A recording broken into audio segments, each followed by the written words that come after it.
L'actualité du moment et aujourd'hui, c'est Amélie Mouget, la directrice de la rédaction de Reporter. Bonjour Amélie. Bonjour. Ensemble, on va parler ce matin notamment du Moyen-Orient qui est confronté en ce moment à une terrible sécheresse. Et oui, la région est particulièrement vulnérable au changement climatique. Ça se réchauffe 2 fois plus vite que le reste de la planète au Moyen-Orient. On pourrait atteindre comme ça 5 degrés de plus d'ici à la fin du siècle. Donc ce sont des conséquences considérables et les seuils à partir desquels les êtres humains ne peuvent plus vraiment s'adapter risquent d'être dépassés. Et cette vulnérabilité, on l'observe déjà aujourd'hui.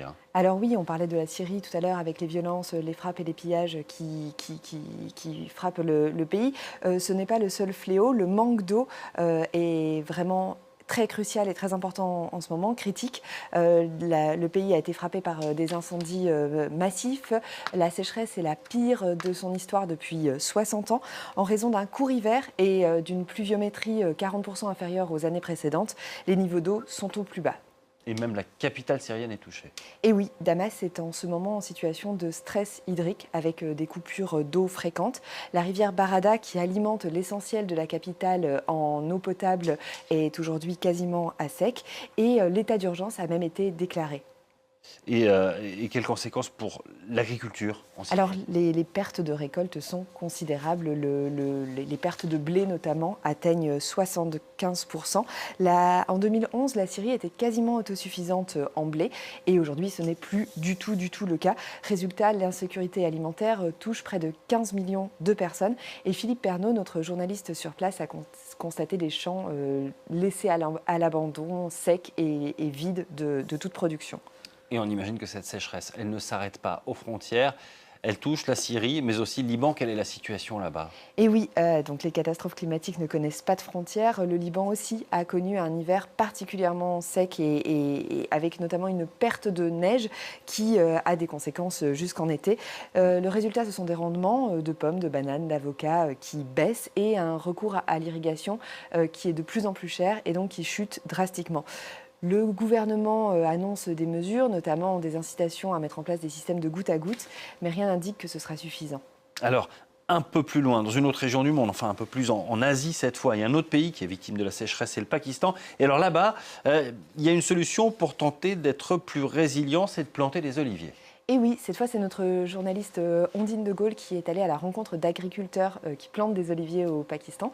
L'un d'entre eux fait ça depuis 10 ans maintenant. Il a planté 8000 oliviers. À l'époque, il faisait figure de pionnier dans un pays où historiquement cette culture est assez peu présente. Il était le pionnier, mais aujourd'hui, il n'est pas tout seul. Et oui, entre 2021 et 2024, le nombre d'agriculteurs, de cultivateurs d'oliviers a quasiment doublé, passant de 7000 à 15 000. Et au total, ce sont 6 millions d'arbres qui ont été plantés sur des terres qui auparavant étaient en friche. Alors pourquoi des oliviers? Parce que l'avantage de ces arbres, c'est qu'ils résistent très bien à l'aridité et au terrain accidenté.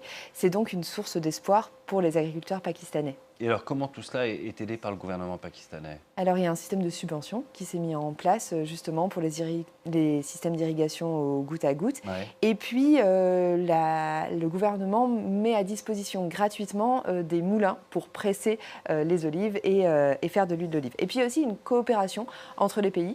Certains agriculteurs pakistanais ont été formés en Italie pour pouvoir produire de l'huile d'olive, ce qui n'existait pas jusqu'alors au Pakistan.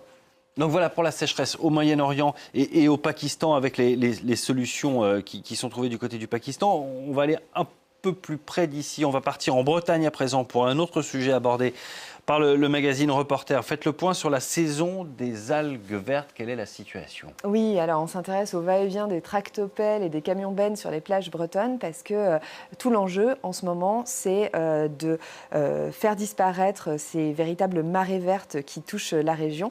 C'est un enjeu de santé publique. On le rappelle, ces algues, quand elles se décomposent, dégagent de l'hydrogène sulfuré. C'est un gaz qui peut être mortel. D'ailleurs, en juin, l'État a été reconnu comme partiellement responsable de la mort d'un jogger intoxiqué aux algues vertes.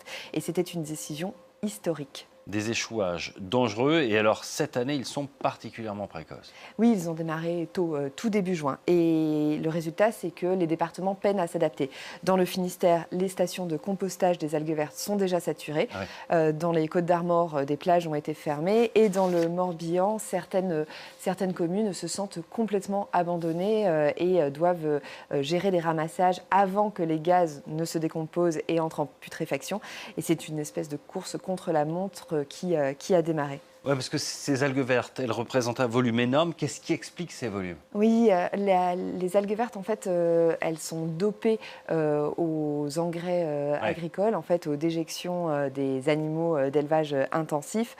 Les fortes pluies de printemps n'ont pas aidé parce qu'elles ont lessivé les sols et donc conduit le nitrate à s'infiltrer, se retrouver dans les rivières et in fine dans la mer. Et les températures de l'eau, qui sont plus élevées que d'habitude, participent à la prolifération de ces algues.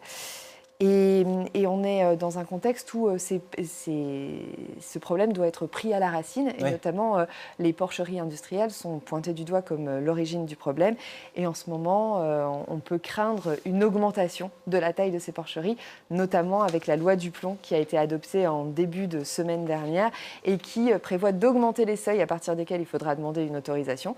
On pourrait passer de 2000 à 3000 porcs et on sait que ça aura des conséquences sur les nitrates et donc sur les marées vertes et in fine sur la santé et sur les conditions de ramassage et de nettoyage des plages en Bretagne. Merci beaucoup, Amélie Mouget. Tout cela, c'est à retrouver sur reporter.net, reporter TE2RE à la fin. Et merci beaucoup pour ces rendez-vous à travers une partie de l'année. On se retrouvera à la rentrée. Je vous souhaite un bel